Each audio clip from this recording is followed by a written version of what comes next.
Hello friends, welcome to my YouTube channel KL study. Friends, MP TET वर्ग 2 चयन परीक्षा जो आपकी अगस्त में होने वाली है, उसके लिए यहाँ पर हम केमिस्ट्री का जो सिलेबस है उसको क्लियर कर रहे थे। और पात्रता परीक्षा में जो सिलेबस दिया गया है उसी के अकॉर्डिंग यहाँ पर सारे टॉपिक आपके कवर हम करवा रहे थे। ठीक है, तो उसी क्रम में हमारी अगली क्लास रहेगी, क्लास नंबर 31 होगी, जिसमें आपके केमिस्ट्री के लगभग 2 से 3 टॉपिक कवर हो चुके हैं। आप सबसे पहले देखना, पहला आपका पात्रता परीक्षा में जो टॉपिक दिया गया है वो है आपका पदार्थ। ठीक है, अब जो पदार्थ वाला टॉपिक है बहुत ही महत्वपूर्ण है, और जहाँ कहीं भी केमिस्ट्री आपकी आनी है जिस किसी भी एग्ज़ाम में, उसके लिए ये क्लासेस इम्पोर्टेंट रहेंगी। ना केवल MP के लिए बल्कि आपके अदर स्टेट में कहीं पर भी यदि आपके जो है केमिस्ट्री आनी है और ये टॉपिक दिए गए हैं तो मोस्ट इम्पोर्टेंट ये क्लासेस हैं आपके लिए। तो देखिए, यहाँ पर फर्स्ट जो टॉपिक हमने कवर किया वो है पदार्थ। फिर आपको पढ़ना होता है पदार्थ का वर्गीकरण भौतिक आधार पर और रासायनिक आधार पर। तो बहुत अच्छे तरीके से पिछले लेक्चर जो हो गए हैं उनमें आपको सारी चीज़ें बता दी हैं। ठीक है, इसके बाद पदार्थ किससे मिलकर बने होते हैं, तो परमाणुओं से। तो परमाणुओं की पूरी संरचना आपको पढ़ा चुके हैं। इसके बाद पूरी की पूरी आवर्त सारणी आपको बहुत अच्छे तरीके से बताई है। आवर्त सारणी का इतिहास क्या रहा, फिर आधुनिक जो आवर्त सारणी है, जो मौजले महोदय जिसके जनक माने जाते हैं, सारी चीज़ें आपको उसमें बता दी हैं। इसके बाद आपके जो अन्य चीज़ें रहती हैं जैसे संयोजकता निकालना, या फिर आपकी जो है ऋणात्मकता क्या होती है, तो तत्व के बारे में, यौगिक के बारे में, मिश्रण के बारे में सारी चीज़ें हम पिछले लेक्चर में पढ़ चुके हैं। ठीक है, यहाँ पर जो आपके तत्व होते हैं, ठीक है, तो टोटल अभी हम वर्तमान आधुनिक आवर्त जो सारणी है उसमें कितने तत्व पढ़ते हैं, 118 तत्व। ठीक है, तो इन 118 तत्वों को भी आपके धातु, अधातु और उपधातु के रूप में बांटा गया है। तो जो धातु होती हैं, मेटल जो होते हैं और नॉन मेटल, उनके बारे में भी आपको बता चुके हैं, इनकी क्या कुछ विशेषताएं होती हैं और कौन कौन सी धातुएं हैं आवर्त सारणी में, इनको कहाँ पर स्थान दिया गया है। इसके बाद अधातुएं क्या कहलाती हैं। ठीक है, तो ये चीज़ें हम पढ़ चुके हैं। इसके बाद आपको धातुओं के जो यौगिक होते हैं वो आपको बता दिए हैं, उनसे क्या कुछ क्वेश्चन पूछे जा सकते हैं। पिछली बार के आप एग्ज़ाम पेपर उठा करके देखना तो बहुत सारे क्वेश्चन इन यौगिकों से पूछे गए हैं। तो धातुओं के तो जो इम्पोर्टेंट, वैसे तो बहुत सारी धातुएं हैं, लेकिन जो इम्पोर्टेंट हैं जिनके यौगिक आपको बताए हुए हैं वो आप अच्छे से कवर कर लें, क्वेश्चन वहीं से पूछे जाते हैं। ठीक है, यहाँ पर हम अधातुओं के यौगिक पढ़ रहे थे। जैसे जो अधातुएं होती हैं वो क्या कहलाती हैं, ये हमने पहले ही आपको बता दिया। यहाँ अधातुएं जो हैं उनके यौगिक हमें देखना है कि इनसे क्या क्वेश्चन पूछे जाते हैं। जैसे आपकी जो है हाइड्रोजन, एक क्या है, अधातु है। इसके बाद आपकी जो है ऑक्सीजन क्या है, एक अधातु है। कार्बन क्या है, अधातु है। तो इनसे क्वेश्चन बनते हैं जो हमें पढ़ने हैं। यहाँ पर किस तरीके से क्वेश्चन पूछे जाते हैं, तो आपके प्रैक्टिस सेट भी साथ ही साथ में चल रहे हैं, और वो बायोलॉजी के प्रैक्टिस सेट हैं। एक बार वो कवर हो जाएंगे तो केमिस्ट्री के भी हम स्टार्ट करेंगे। ठीक है, केमिस्ट्री से बहुत ज़्यादा न्यूमेरिकल क्वेश्चन पूछे जाते हैं, लेकिन आप ये भी नहीं भूल सकते कि जो बायोलॉजी है वो भी अपने आप में बहुत ही लेंथी टॉपिक है। जैसे आप वहाँ पर कुछ ऐसे टॉपिक हैं, वैसे तो सभी इम्पोर्टेंट टॉपिक्स होते हैं, लेकिन जैसे आपसे बात करें कि जो जीवधारियों का 5 जगत वर्गीकरण है, यहाँ से बहुत ज़्यादा डिफ़िकल्ट क्वेश्चंस पूछे जाते हैं। ठीक है, तो आपको हर एक आपके सब्जेक्ट को अधिक से अधिक समय देकर और अच्छे से तैयारी करनी है। अब आपके पास में समय भी बहुत कम बचा हुआ है। आपका नोटिफिकेशन जब एक बार आ जाएगा तो फिर आप समझ लेना कि आपके पास मात्र 1 महीने का समय बचा हुआ है। ठीक है, तो इसीलिए बार बार कह रहे हैं और पहले ही कहते आए हैं कि आप थोड़ा सा ध्यान से और अच्छे से तैयारी करिए, समझ कर के चीज़ों को पढ़िए। ठीक है, तो आप थोड़ा सा अधिक समय देना स्टार्ट कर दीजिए, आपका नोटिफिकेशन भी बहुत ही जल्द आपको देखने को मिल जाएगा। ठीक है, तो आज की क्लास को हम स्टार्ट करेंगे। इससे पहले आपको बता दें, जो हमारी क्लास नंबर 30 थी उसमें हमने अधातुओं के यौगिक को स्टार्ट किया हुआ था, और वहाँ पर आपको हाइड्रोजन के बारे में बताया था कि हाइड्रोजन जो है उसका क्या स्थान है आवर्त सारणी में, परमाणु क्रमांक कितना है, इसका इलेक्ट्रॉनिक विन्यास क्या होता है, तो वैसे तो धातुएं बहुत हैं, लेकिन आपको जो इम्पोर्टेंट है केवल वही यहाँ पर पढ़नी है और उनके यौगिक यहाँ पर पढ़नी है, ठीक है। तो आज के सेशन में हम पढ़ेंगे कार्बन के बारे में। यहाँ से खूब सारे क्वेश्चन पूछे जाते हैं। आपको कार्बन में क्या क्या पढ़ना है, तो कार्बन के बारे में पढ़ना है कि कार्बन क्या होता है, इसकी विशेषताएँ क्या होती हैं, इसके यौगिक कौन कौन से हैं, फिर इसके जो अपरूप होते हैं वो आपको पढ़ने हैं, जैसे आपका हीरा हो गया, तो इससे खूब क्वेश्चन बनते हैं, ठीक है। ग्रेफाइट से क्वेश्चन पूछा जाता है, कोक आपने पढ़ा होगा, ठीक है, कोयला आपने पढ़ा होगा, तो यहाँ से क्वेश्चन पूछे जाते हैं, तो ये आपको यहाँ पर पढ़ना है, ठीक है। तो ये हमारी अभी तक की केमिस्ट्री की क्लास नंबर 31 होगी। इससे पहले 30 क्लासें हो गई हैं, उनकी हमने अलग से प्लेलिस्ट भी बना दी है। बायोलॉजी की अलग से बनी है और आपके फिजिक्स की अलग से बनी है और केमिस्ट्री की अलग से, तो आप सारी देख सकते हैं क्लासें। देखिए यहाँ पर अब हम देखते हैं कार्बन के बारे में। तो कार्बन आवर्त सारणी के किस वर्ग का सदस्य है, तो एक तो आपको आवर्त सारणी दिमाग में सेट कर लेनी है, ठीक है। यदि आपको ऐसा नहीं है कि एक दिन में आप बैठ गए तो आपको आज ही पूरी आवर्त सारणी कवर करनी है, नहीं, आप डेली उसके लिए कम से कम 8 घंटे का समय निकालिए, ठीक है। सोने से पहले या जब आप सो कर के उठते हैं उससे पहले कभी भी एक नियम बनाइए कि हमें आवर्त सारणी बिल्कुल कन्फर्म करनी है। कोई भी व्यक्ति आपके सामने किसी एक तत्व का नाम लेता है तो आप उसके बारे में 1000 फैक्ट बता सकें। 1000 का मतलब है 100 फैक्ट आप उसको गिना सकें, कि जैसे उसने कह दिया कार्बन, तो आप तुरंत बिल्कुल बता दें कि कार्बन कहाँ पर है, क्या है, अधातु है, धातु है, क्या इसका परमाणु क्रमांक है, क्या इसकी विशेषता, क्या इसके यौगिक होते हैं, ठीक है, कहाँ इसका उपयोग किया जाता है, सारी चीज़ें, ठीक। तो जो आवर्त सारणी है वो केमिस्ट्री की रीढ़ ही कही जाएगी, क्योंकि जब तक आपको आवर्त सारणी का ज्ञान नहीं होगा, क्योंकि केमिस्ट्री में तत्वों का ही तो खेल है, तो तत्व के बारे में तो आपको बिल्कुल जानना ही चाहिए, ठीक है। तो इसीलिए बार बार कहते हैं आवर्त सारणी को आप अच्छे से कवर कर लें।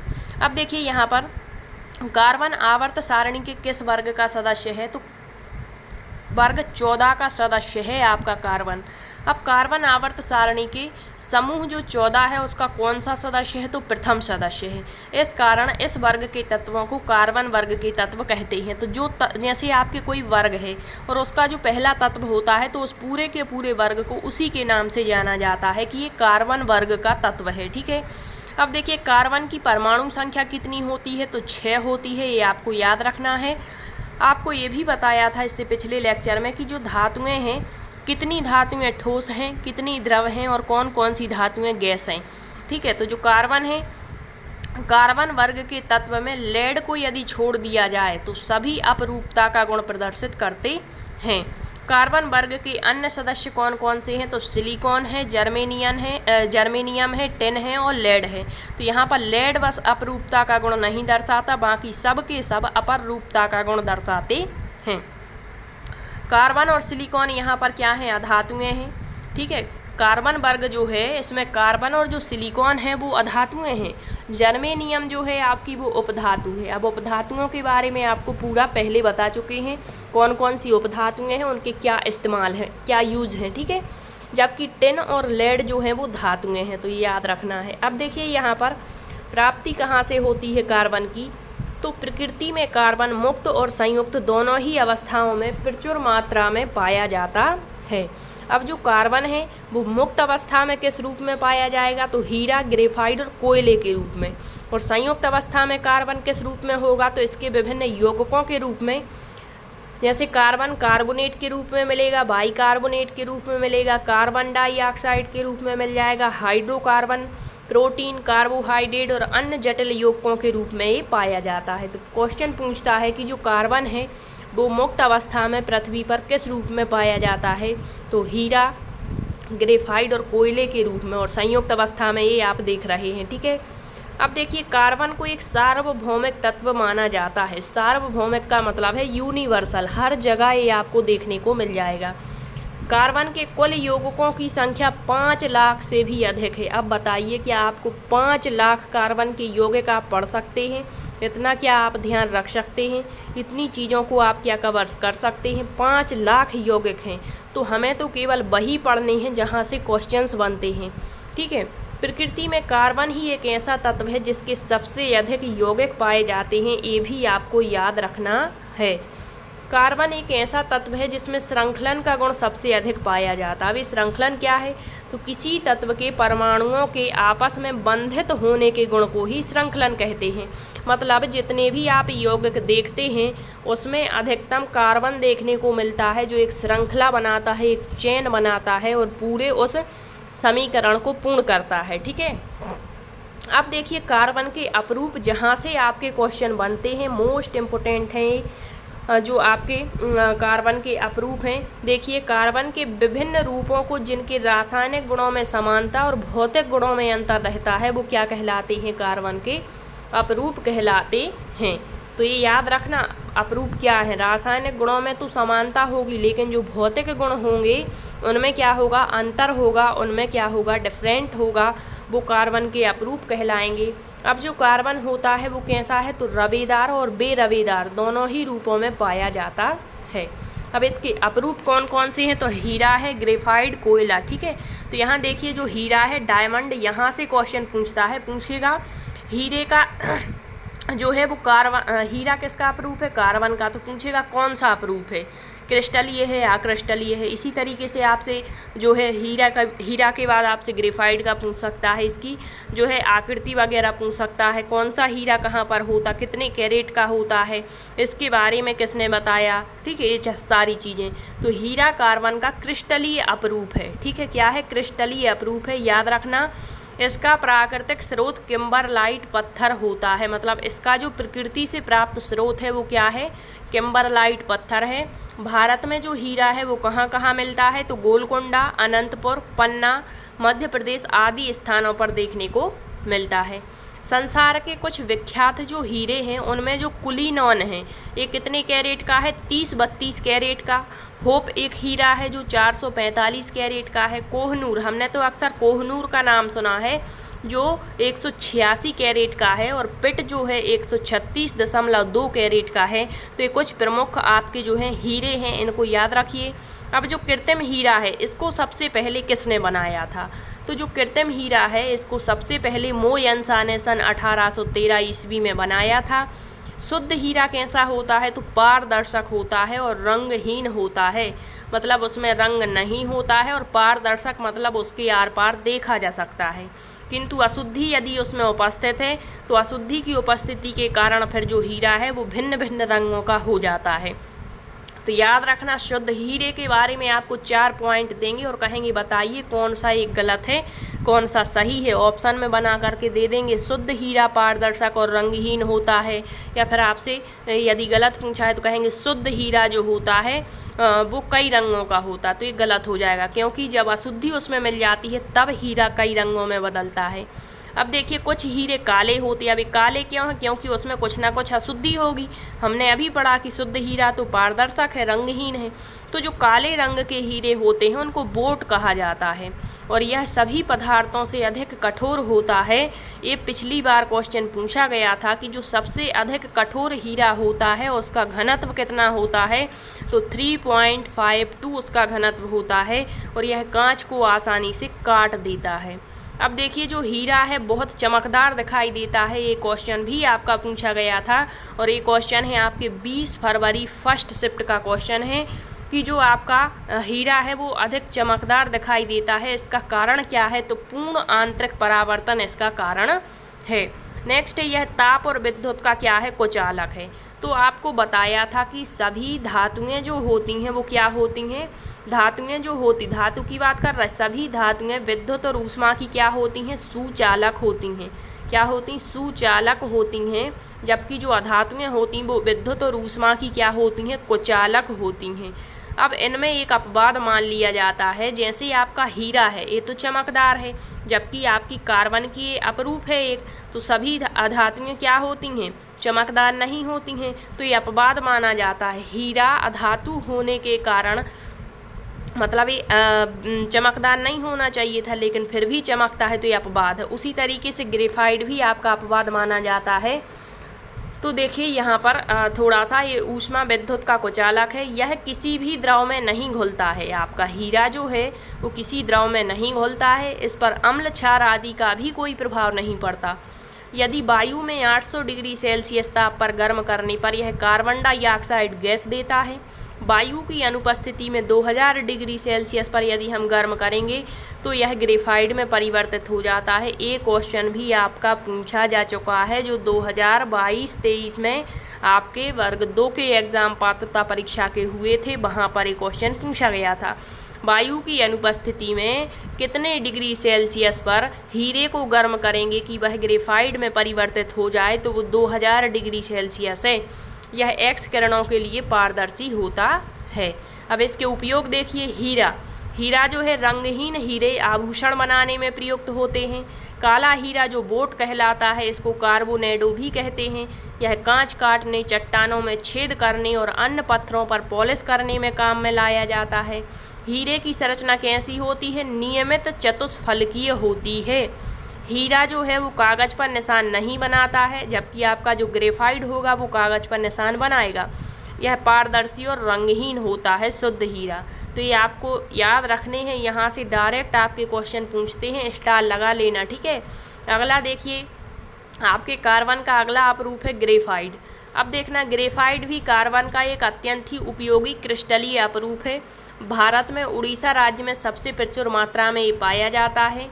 कृत्रिम ग्रेफाइट एचिसन विधि से तैयार किया जाता है।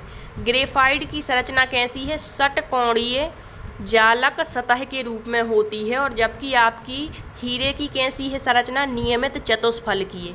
तो ये चतुष्फलकीय है हीरा, और ये क्या है आपका? तो ये आपका षटकोणीय है। कैसा है? षटकोणीय जालक की तरह है। ग्रेफाइट विद्युत का सुचालक है, ये अपवाद है। सभी धातुएं क्या होती हैं? ऊष्मा और विद्युत की या धातुएं क्या होती हैं? ऊष्मा विद्युत की कुचालक होती हैं, लेकिन ग्रेफाइट उसमें अपवाद है कि ये सुचालक है। और सभी जो अधातुएं होती हैं वो चमकदार नहीं होती हैं अधातुएं, जबकि आपका हीरा चमकदार है, ये अपवाद है, ठीक है। यह राख के रंग का मुलायम रवेदार ठोस पदार्थ है, इसमें धातुई चमक पाई जाती है। कागज पर रगड़ने से यह उस पर काला निशान बना देता है, जबकि आपका हीरा कोई निशान नहीं बनाता। ग्रेफाइट क्या करता है? निशान बना देता है, इस कारण इसे काला शीशा भी कहते हैं। तो पूछ सकता है आपसे, काला शीशा कहलाता है तो वो ग्रेफाइट है, ठीक है। और क्यों कहलाता है? क्योंकि इसको यदि हम कागज़ पर रगड़ते हैं तो ये उस पर काला निशान बना देता है। अब इसके उपयोग देखिए। पेंसिल तथा रंग बनाने में किसका उपयोग होता है? ग्रेफाइट का। ग्रेफाइट चूर्ण का उपयोग मशीनों को शुष्क स्नेहक के रूप में होता है। काफ़ी उच्च दाब पर उत्प्रेरक की उपस्थिति में ग्रेफाइट को गर्म करने पर हीरे में परिवर्तित हो जाता है। हीरा मुलायम होता है, आभूषण इससे निर्मित नहीं होते, यह अपारदर्शी मतलब आर पार नहीं देख सकते, और राख के रंग का होता है। तो ये आपको याद रखने हैं। ग्रेफाइट और हीरे में अंतर भी पूछ लिया जाता है कभी कभी, ठीक है। अब अगला देखिए, कोयला। कोल जो होता है, कोयला क्या होता है? इसकी जो किस्में होती हैं, प्रकार होते हैं, इनसे क्वेश्चन पूछता है। कौन सा सबसे ज़्यादा भारत में होता? सबसे उत्तम कोटि का कोयला कौन सा है? सबसे निम्न कोटि का कोयला कौन सा है? कार्बन की मात्रा किसमें अधिक होती है? एक क्वेश्चन तो यही बन जाता, बताइए निम्न में से कौन सा एक कोयले का प्रकार नहीं है, ठीक है। तो देखिए, कार्बन की मात्रा के आधार पर जो कोयले हैं वो 4 प्रकार के होते हैं। सबसे पहले नाम ही याद रखिए इनके, एंथ्रासाइड कोयला, और एक क्रम से ही दिए गए हैं। जो एंथ्रासाइड है इसमें सबसे अधिक कार्बन होगा। बिट्यूमिनस कोयला इससे कम कार्बन होगा। लिग्नाइट में बिट्यूमिनस से कम होगा। और लास्ट का जो होता है वो पीट कोयला होता है, जो आपका सबसे कम इसमें कार्बन की मात्रा होगी। तो ये 4 किस्में होती हैं आपके कोयले की।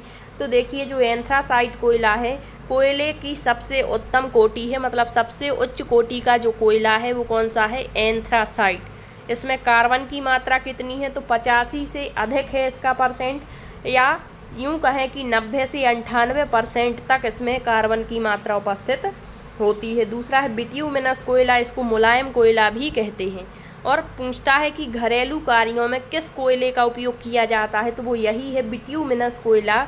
इसमें कार्बन की मात्रा 70 से 85% तक होती है। विश्व में खनन किए जाने वाले कोयले का, मतलब जो विश्व में खनन होता है कोयला, उसका 80% आपका बिट्यूमिनस ही खनन किया जाता है। नेक्स्ट है लिग्नाइट कोयला। इसमें कार्बन का प्रतिशत 65 से 70 तक होता है।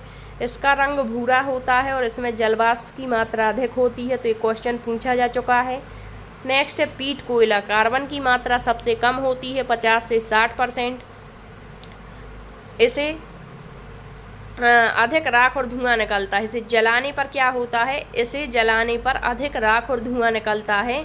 सबसे निम्न कोटि का कोयला यही है। पीट कोयले का निर्माण जो कोयला बनता है तो उसकी सबसे प्रारंभिक अवस्था यही मानी जाती है।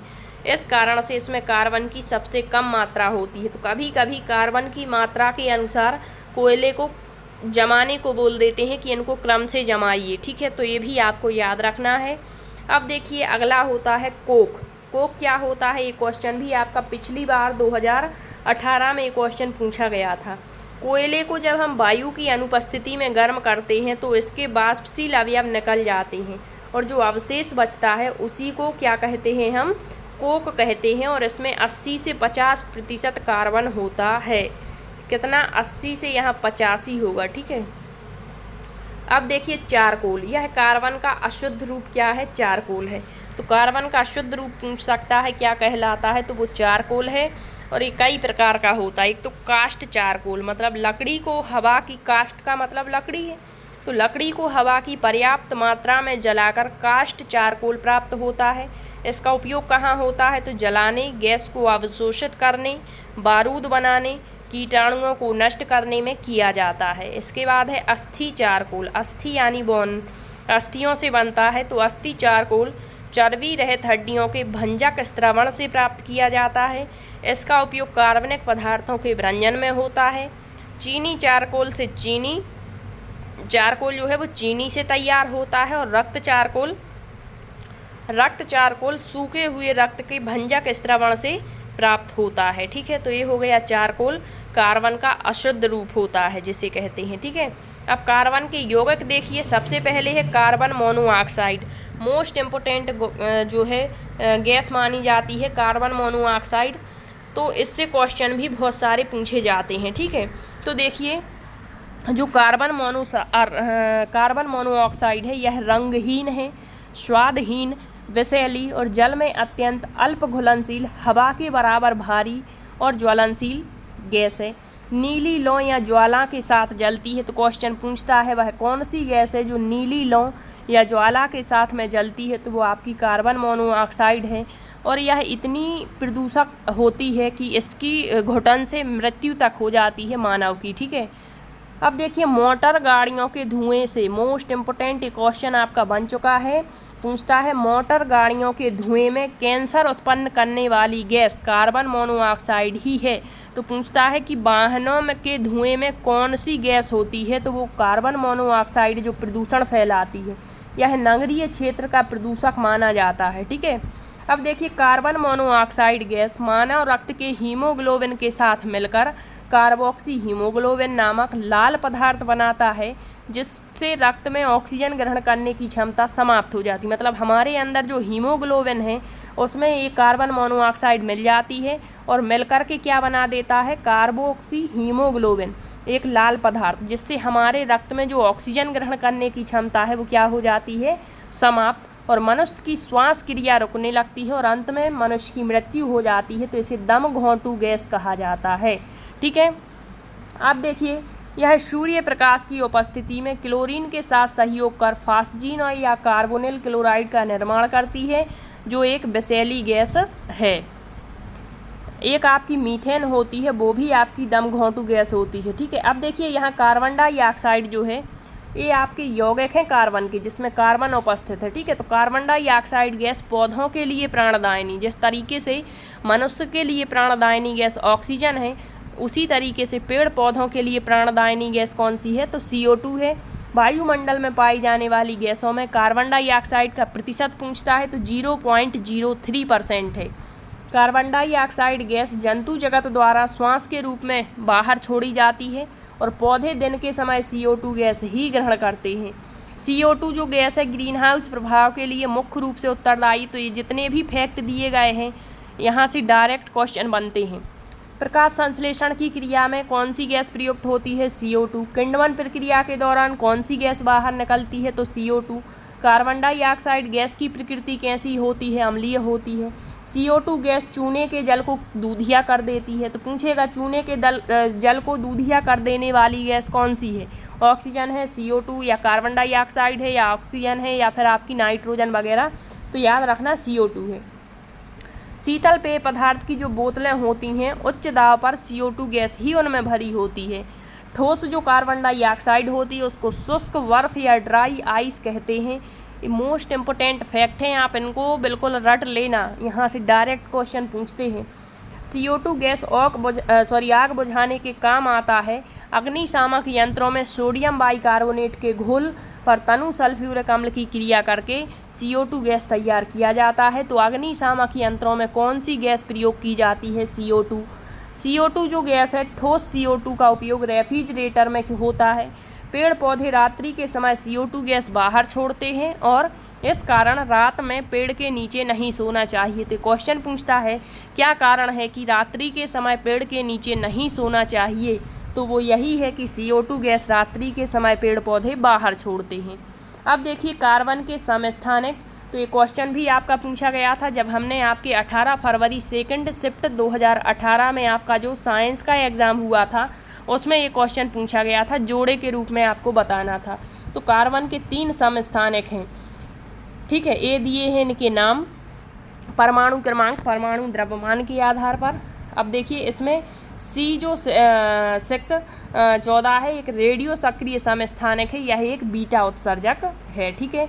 तो ये हुआ आपका जो अधातु है उसमें आपकी कार्बन और कार्बन के अपरूप, कार्बन के समस्थानिक, कार्बन के उपयोग, सारी चीज़ें, ठीक है। अब अगले सेशन में हम पढ़ेंगे नाइट्रोजन। नाइट्रोजन से भी आपके खूब सारे क्वेश्चन पूछे जाते हैं। तो ये कुछ इम्पोर्टेंट आपके सेशन रहेंगे जिनको आपको बिल्कुल भी मिस नहीं करना है। यहाँ से बहुत सारे क्वेश्चन आपके पूछे जाते हैं, ठीक है। यदि कहीं पर भी आपका कोई भी डाउट बने तो आप कमेंट्स के माध्यम से पूछ लेना। मिलते हैं अगले सेशन में, तब तक के लिए सभी का बहुत बहुत धन्यवाद।